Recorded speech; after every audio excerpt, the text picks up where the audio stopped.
সমাজের ভিতরে বহু যুবক আছে নেশা খায়া গর্ভধারিণী মার উপরে আক্রমণ করে।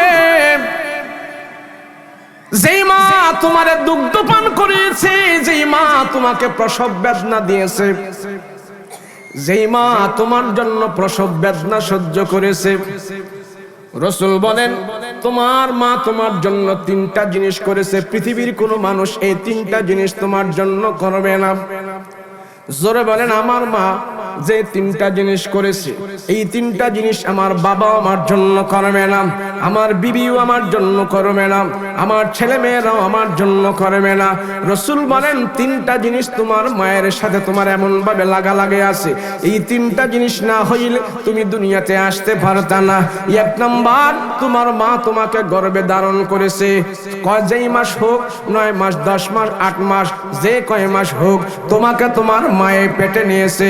কোন ব্যক্তির পেটে তুমি ছিলা না, তোমার বাবার পেটেও ছিলা না, বিবির পেটেও ছিলা না, বোনের পেটেও ছিলা না, তোমার মায়ের সরাসরি পেটের মধ্যে ছিলা।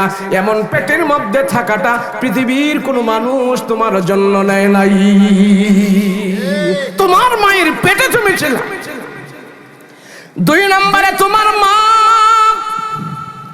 তোমার জন্য যে প্রসব বেদনা গ্রহণ করেছে, এই প্রসবের বেদনা পৃথিবীর কোনো মানুষ সহ্য করবে না।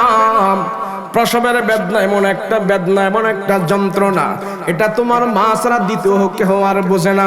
মায়ের প্রসব বেদনা বাবাও অংশ নেয় না, মায়ের প্রসব বেদনা বাবাও অনুভব করতে পারে না। তোমার বাবার মায়ের দ্বারা দুনিয়াতে আসছো, কিন্তু তোমার প্রসবের বেদনার খবর বাবা জানে না, জানে শুধু মা। আল্লাহর রাসূল বলেন তিনটা জিনিস যুবক তোমার মায়ের ভিতরে আল্লাহ বিদ্যমান করে দিয়েছে। 3 নম্বর হইল তোমার মা তোমাকে 2.5 মণ দুধ পান করিয়েছে। কয় মণ? জোরে কন। 2.5 মণ দুধ তোমার মা তোমাকে দুগ্ধ পান করিয়েছে। এই 2.5 মণ দুধ তোমার জন্য কেউ পান করাবে না, 2.5 মণ দুধ তোমাকে কেউ খাওয়াবে না। তোমার মা তোমাকে দুগ্ধ পান করে করে যখন বড় করেছে, এমন 3টা কাজ পৃথিবীর কেউ তোমার জন্য করবে না। এক সাহাবী আমার পয়গম্বরকে যা বলে, ইয়া রাসূলুল্লাহ, দুনিয়াতে আমি যতদিন বেঁচে থাকবো, নবী গো, কার হক আমি বেশি আদায় করব? আমার বাবার হক না মায়ের হক না বোনের হক না দুনিয়ার কোনো মানুষের হক? সর্বপ্রথম আমি কার হক আদায় করব, কার খেদমত করব? রাসূল বলেন তোমার মার হক আদায় করবা, মার হক আদায় করবা, তোমার মার সেবা করবা। তারপরে কার গো রাসূল? তারপরেও তোমার মার। এরপরে কার গো রাসূল? এরপরেও তোমার মার। তারপরে কার গো রাসূল? চতুর্থবার যে আমার পয়গম্বর বলেছেন, চতুর্থবার তোমার বাবার খেদমত করবা। 3 বার রাসূল মায়ের কথা বলে, চতুর্থবার যে যখন বাবার কথা বলছে, এখানে মুফাসসিরিন কেরাম ব্যাখ্যা করলেন যে 3 বার মায়ের কথা বলার কারণ হইল 3টা জিনিস সন্তানের জন্য মা যে বহন করেছে, পৃথিবীর কোন মানুষ এই 3টা কষ্ট সন্তানের জন্য বহন করে না, একমাত্র মাই বহন করে। সেই জন্য রাসূল বলেন 1 থেকে নিয়ে 3 পর্যন্ত তোমার মাকে তুমি সেবা করবে, চতুর্থবারে তুমি অন্যদিকে মুখ ফিরাবে, সেটা হইবে তোমার বাবা।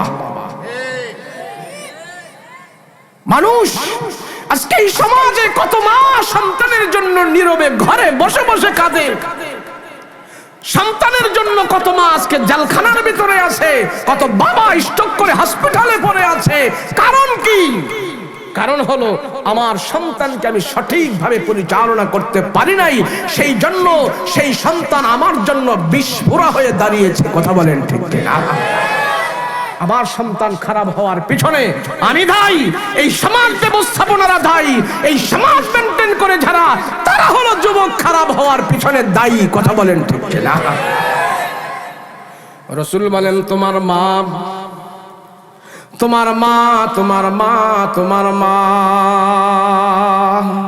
তোমার মার খেদমত করবে।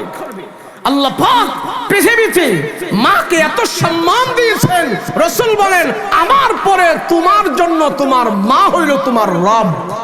সুবহানাল্লাহ। রব শব্দটা কি জানেন? রব শব্দটা এত দামি, যদি কারোর ইবাদত করার হুকুম দিত আল্লাহ, বলে আমি তোমার মার সামনে তোমার মাথা নত করার ইবাদতের হুকুম দিতাম, তোমার মা আমার পরে এত দামি হলো তোমার কাছে।